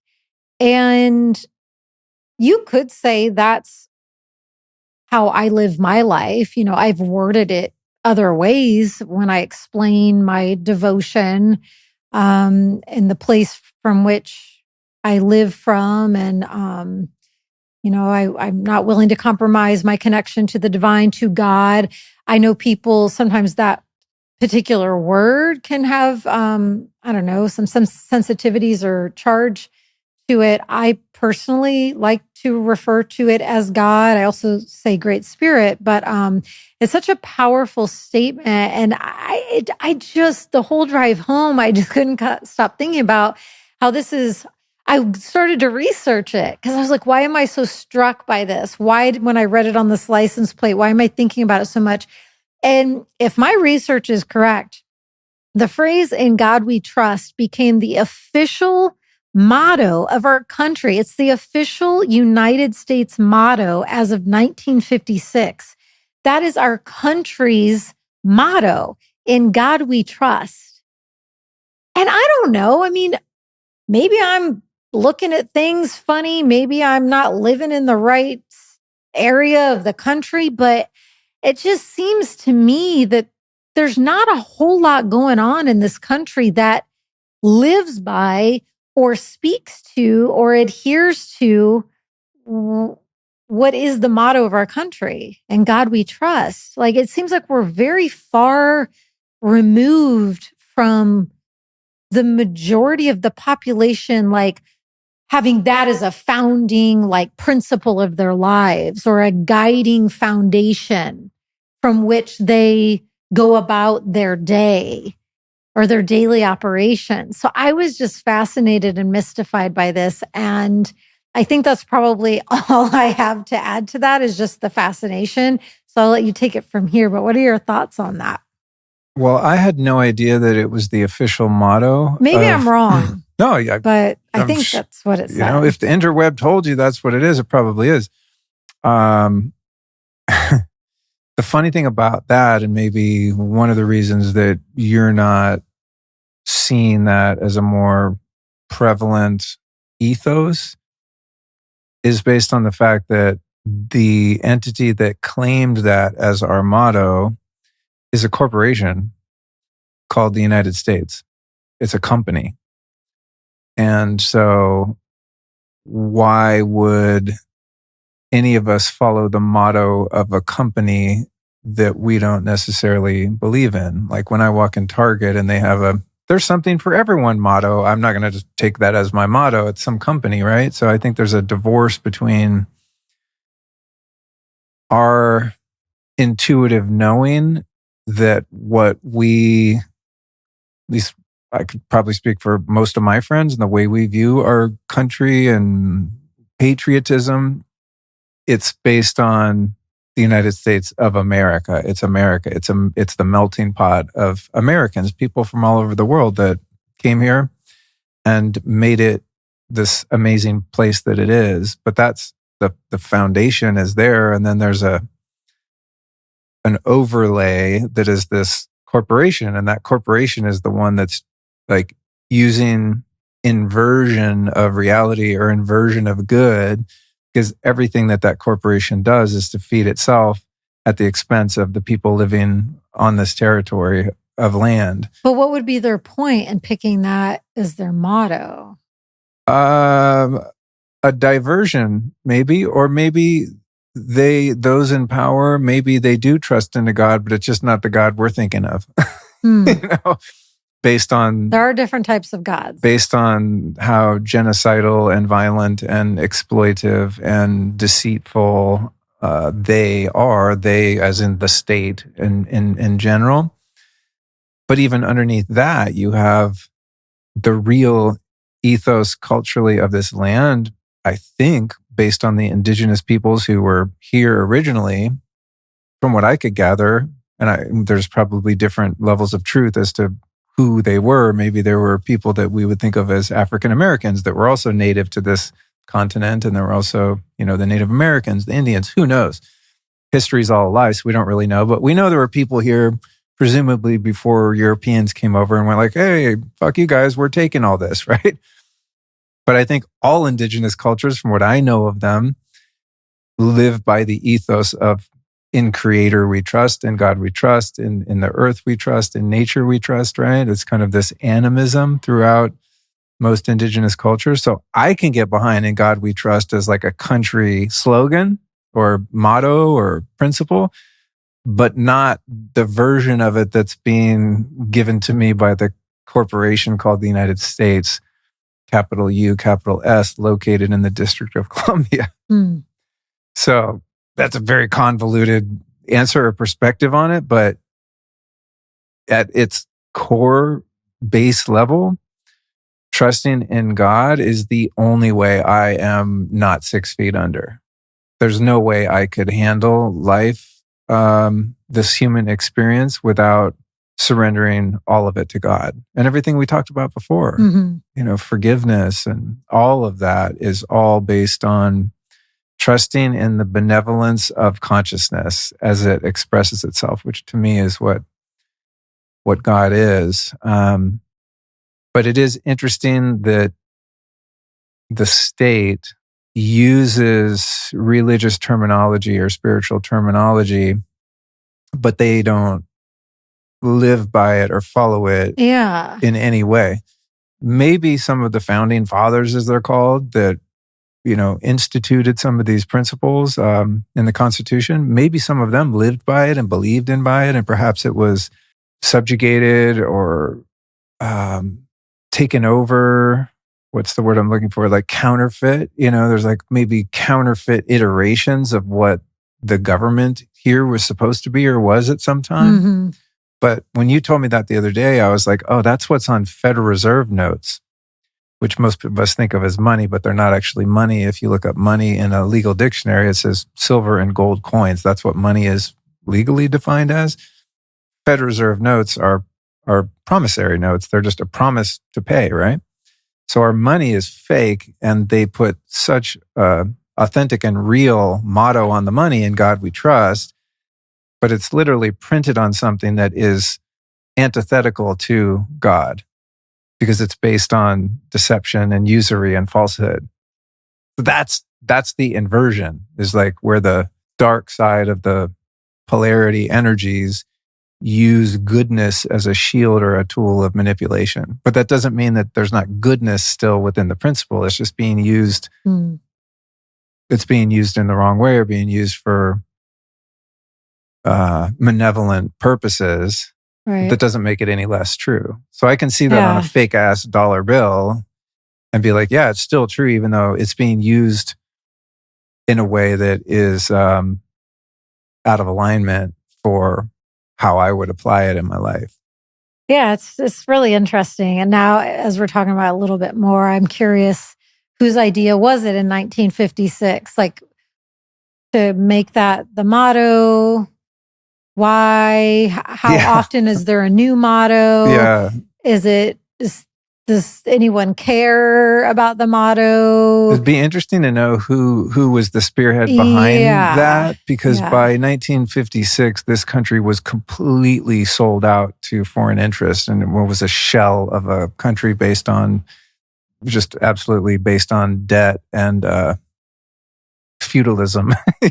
Yeah. So it's like, if that had been the thing in 1874, it'd be like, oh, okay, someone probably really meant it. But by 1956, this country was pretty much like just blown out. Yeah, it's very interesting. In terms of its identity. Okay, well, let's do one more thing and wrap it up. As Cookie is really you got any treats for her? He's been feeding her treats. Yeah, it doesn't matter. Once she gets to this stage of hunger, when you start a podcast shortly after 1, we know it's coming. Yeah, I know. I couldn't help but chuckle as you're trying to explain your perspective on the last topic, because I see it's like your show producer over there feeding Cookie treats to get her to not bark out loud on the show. It was quite amusing. So, okay. So to wrap this one up, how about we close out with reminding everyone joining us here that we are closing out the year of snake medicine. So 2025 was the year of the wood snake. And we will be heading into, whenever it becomes the Chinese New Year in 2026, which I'm pretty sure it's February something. It's like mid to late February, if I'm not mistaken. So come mid to late February, we will officially pivot to the year. It's a very different energy. So get ready for it if you don't already know it. Oh, boy. It is the year. Now this is good for both you and I for different reasons. The year of the fire horse. Boom. So I thought that was so interesting that the year your book will get released, which is, have you said the title yet? Yeah, all the time. Oh, okay. I was like, self-edit. So your book, A Horse Named Lonesome, will release officially in the year of the horse. That's so epic. Right? And we started this episode talking about just the timing of the writing and the synchronicities of timing and dates. And it certainly wasn't a part of your plan, your book. I mean, the whole thing is about connection and how everything's connected, essentially. Mm-hmm. So yeah, that's just another one to chalk onto the list. So perfect. I might even add that, when I go back and edit, like, yeah, this is coming out of the year of the horse. Yeah. There's just so many examples of those synchronicities. And I choose to believe in magic personally, Me too. A lot of people could just say it's by chance, but it's a lot more fun to believe in magic than it is not skepticism. So with that, if this resonates and speaks to you, one could, because by the time this airs, it'll be the very end of November. So you would just have a couple of months remaining with the snake energy. So it could be a good time to just tune into and start to meditate on and focus on, are there any last snake skin remnants, before you fully slough off that snake skin. I love snake skin so much. That one we found in Colorado, I left in the glove box of our rental car. Dope. Oh, God, I really like that one. But somebody found it and was... Yeah, I'm sure they were stoked. Yeah. The right person would be stoked to find that when they opened it. But they probably thought there was a snake in the car, like living in there. Oh, yeah. And it went in the glove box to do its shedding. Yeah. It was like That's nesting cool. in there. But anyways, yeah. So, I mean, there's a lot of different healing attributes and medicine meaning to the snake as a power animal guide. But one of the main ones is releasing and the sloughing off of that skin, which also makes me think about how when that old skin is fully released, you can picture it now, oh my gosh, I can't even feel the sensitivity of the new skin, just like how shiny and bright. And there's just such a unique quality to that underlying fresh skin that's revealed just as the old one is released. And so I guess when I'm picturing this and tuning into that, maybe also giving yourself some grace as you're in that transition point. Once those old components have with honor been released, there might be a heightened sensitivity as you're coming into the new you, before you officially transition into fire and horse. And I'm really excited about both, because I do love horse medicine genuinely. I should have brought my book out here. I don't know what I was thinking, but yeah, horse is a lot about, new adventures in life, horsepower. When you think of a wild horse, how are they acting? Freedom. So there's a lot of really incredible qualities to horse medicine. One thing to keep in mind, though, because it's such a really stark contrast and wild transition from snake to horse, if, with every archetype, with every, animal, there's shadow and light. And so if you kind of let the energetics of the wild horse, go full throttle, and you're not managing it and you don't have enough awareness, it can get into some chaos or some frenzied energy, getting bucked off some things. So I do think it's important to, as the energies shift, to be present and be mindful and be aware of that when that freedom energy kicks up.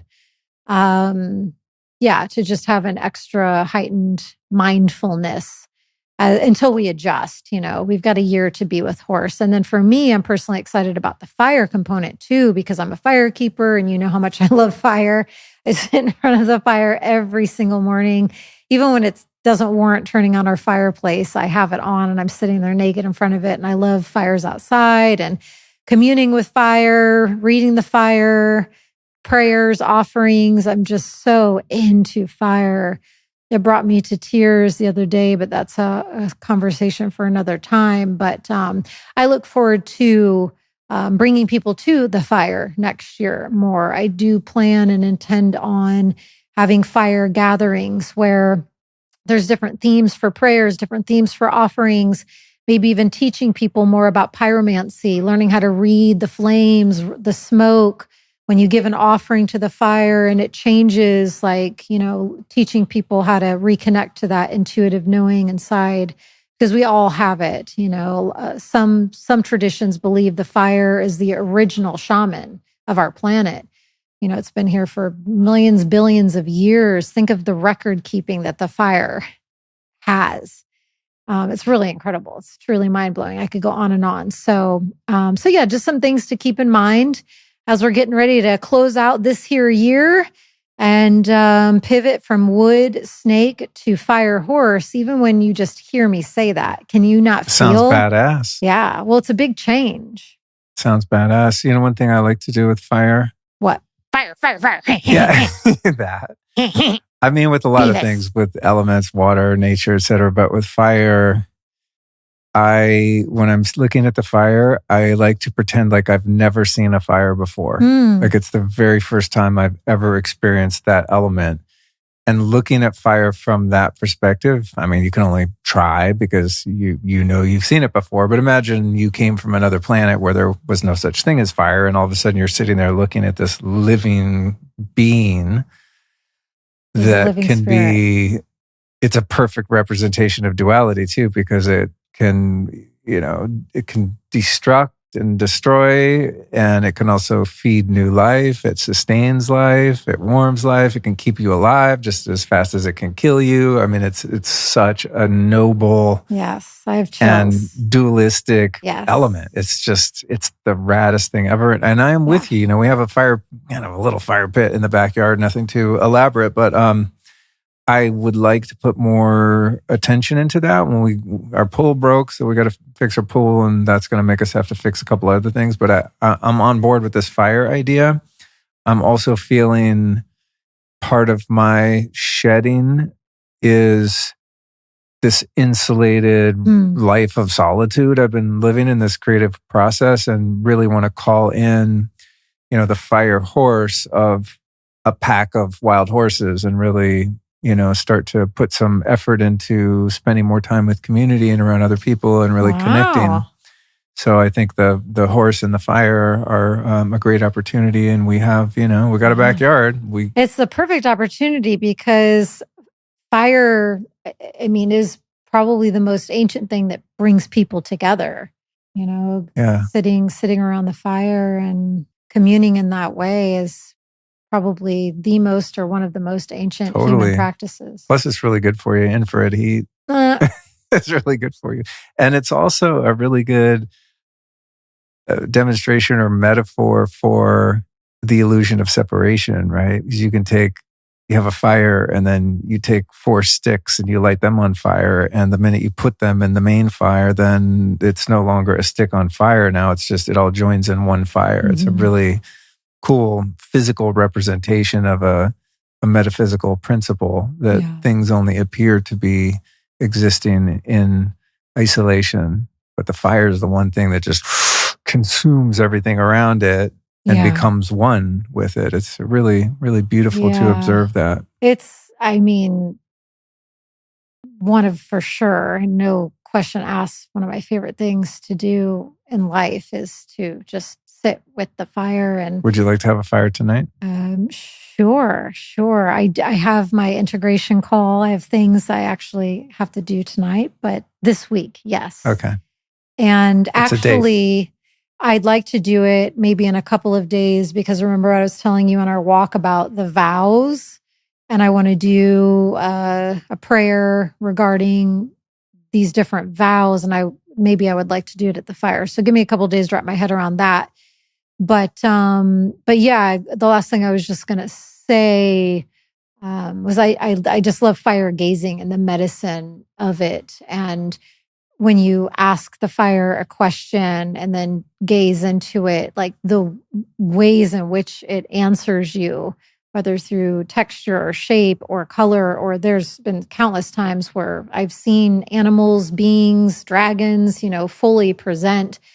There's been a couple of times I don't take many pictures in general in life, period, but especially not hardly ever in ritual and ceremony. But on a couple of times when I have at a certain fire, at a ceremony, or just at a gathering with friends, I've captured, I've seen, you can see, like, whether you believe in magic or not, like you can see that there was an owl face in the fire, so it's one of my favorite things. So perfect way to close the episode. Beautiful. And fire. Feed our widow Gail cookie because she's hungry, Gail. Let me stand next to your fire.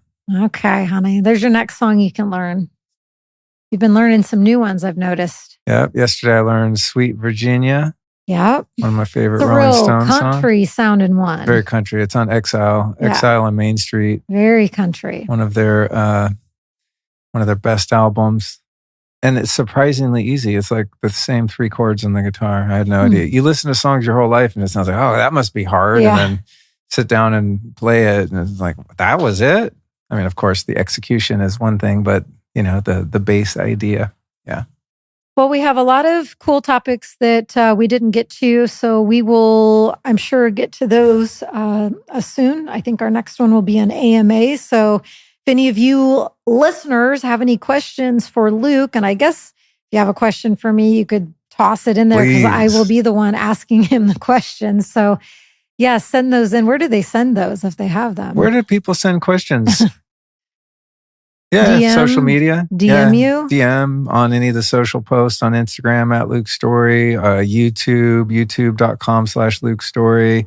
By the way, folks, speaking of YouTube, recently, over the past couple months, we revamped and upgraded our whole Lifestylist podcast video template. And so now on YouTube, we're really putting a lot more emphasis into that. So now there's a trailer for every episode that gives you a really good idea of kind of what the vibe is and what we're talking about. And of course, there are shorts and then the full, 1 to 3 hour interviews. So I invite people to get over to YouTube. And also when you're over there, do everyone a favor, especially me, and smash that subscribe button, because YouTube basically shadow bans you unless you're continually getting new subscribers. So no one's ever going to see these conversations that I put a lot of heart and soul into, and Alyson does too, when she's here.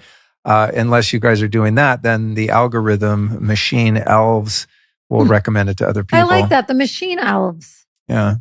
I mean, that's a nice way to put it. Yeah. So yeah, that's where the questions would go. The little hobbit. We do our best to keep track of all the comments and questions and answer them as much as possible. Activate the YouTube hobbit. Yeah, the YouTube. I've ignored YouTube this whole time, and then I'll see I have a really interesting interview with Rick Rubin or Joe Dispenza or something, and I rarely look. It's like every couple of years, and I'll go look at the video, and it's like 56 views. I'm like, what? Yeah. This is an epic conversation. Yeah. And then I see Jay Shetty next to it, 27 million views with the same guy. Yeah. I'm going like, what? I must not have the code cracked here on the YouTube presence, but it's just not something I focused on. I've always focused on the audio experience, but we do have all this expensive equipment and lighting, and we do our best to make the videos look and sound professional and interesting. So I'd love for people to be able to watch them. And for those of you that don't do YouTube, by the way, on Spotify, you can actually watch the video versions of these shows too. Wonderful. Well, we'll catch you again soon. And in between now and then, you'll have a lot of other episodes released with other people. So, hot damn. All right. Thanks for joining me, hon. I love you. You're welcome. Love you too.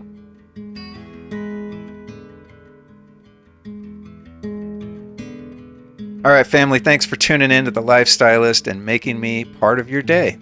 Now for a quick reality check. If social media pulled the plug on me tomorrow, how would we stay connected?